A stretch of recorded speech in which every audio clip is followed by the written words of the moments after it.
हाय दोस्तों, स्वागत है आप सबका हमारे यूट्यूब चैनल बिग आइडिया में। तो आइए आज जो हम टॉपिक पढ़ने वाले हैं उस टॉपिक का नाम है संधि। हिंदी व्याकरण में संधि का एक महत्वपूर्ण रोल होता है।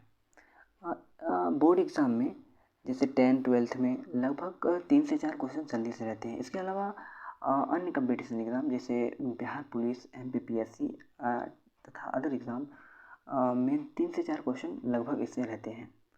तो इसलिए संधि पढ़ना बहुत ज़रूरी है। तो आइए जानते हैं संधि के बारे में। संधि के मुख्यतः 3 भेद होते हैं। नंबर पहला स्वर संधि, दूसरा व्यंजन संधि और तीसरा विसर्ग संधि।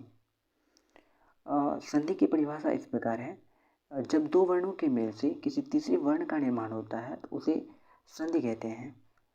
जब दो वर्णों के मेल से किसी तीसरे वर्ण का निर्माण होता है तो उसे संधि कहते हैं। इसे एग्जाम्पल से समझ सकते हैं। दो वर्णों का मेल, जैसे परि जोर आवरण, इससे नया वर्ड क्या बना है? पर्यावरण। दो वर्णों का मेल हुआ है, परि का और आवरण का, इससे नया जो वर्ड बना है वो क्या बना है? पर्यावरण। इसी प्रकार विद्या जोर आलय, दो वर्णों का मेल हुआ है, विद्या का और आलय का, इससे जो नया वर्ड बना है क्या बना है? विद्यालय। इसी प्रकार रमेश, रमा जोड़ ईश, दो वर्णों का मेल हुआ है, इससे नया वर्ण क्या बना है? रमेश।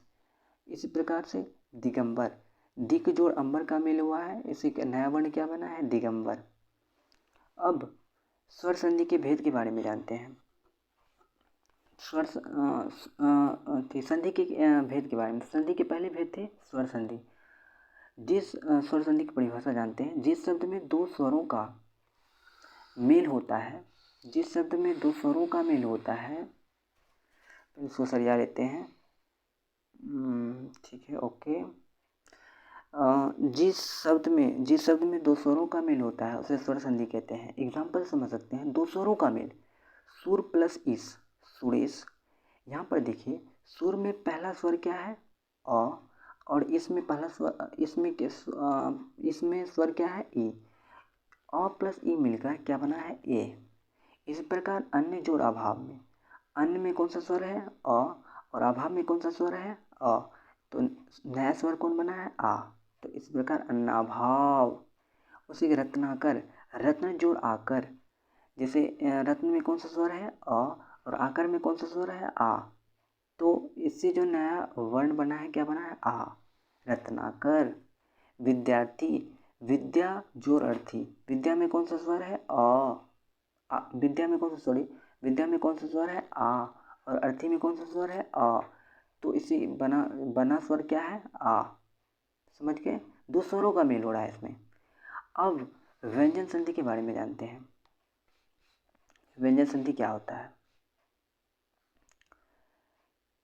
जब व्यंजन प्लस व्यंजन या व्यंजन प्लस स्वर के मेल से जो विकार उत्पन्न होता है उसे व्यंजन संधि कहते हैं। इसमें स्वर प्लस व्यंजन का भी मेल होता है।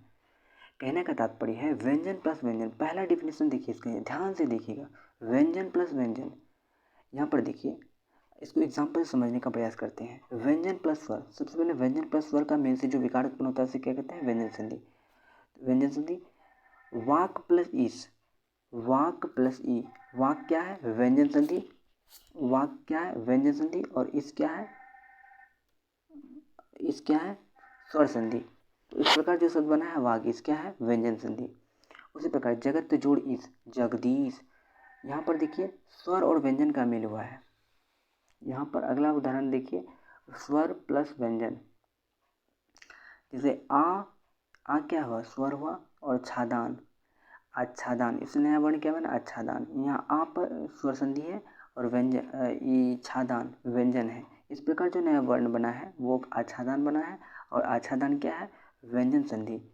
यहाँ पर अगला एग्जाम्पल देखिएगा, व्यंजन प्लस व्यंजन, दिक जोड़ दर्शन, दिक क्या है? व्यंजन संधि, और दर्शन क्या है? व्यंजन। इस प्रकार जो नया वर्ड बना है दिग्दर्शन, ये क्या बना है? दिग्दर्शन, व्यंजन संधि।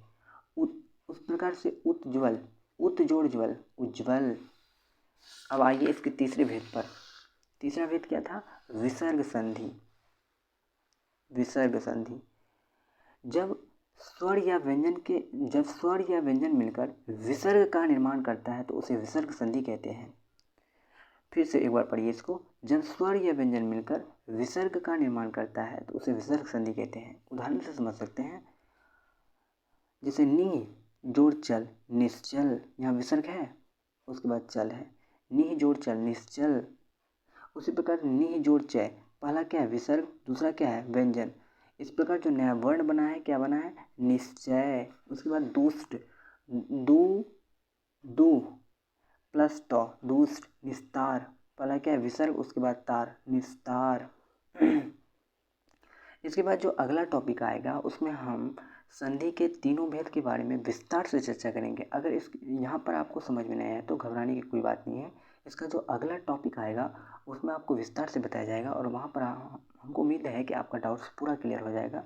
और वो चैप्टर ज़रूर देखिएगा, वो वीडियो ज़रूर देखिएगा, क्योंकि एग्ज़ाम में नंबर लाने के लिए आपको पूरा बेसिक नॉलेज चाहिए। तो इसलिए हम वहाँ पर पूरा विस्तार से बताएंगे। यहाँ पर हम थोड़ा थोड़ा करके जानकारी दिए, अगले वीडियो में हम पूरा विस्तार से चर्चा करेंगे। धन्यवाद, आगे देखिए। जय हिंद।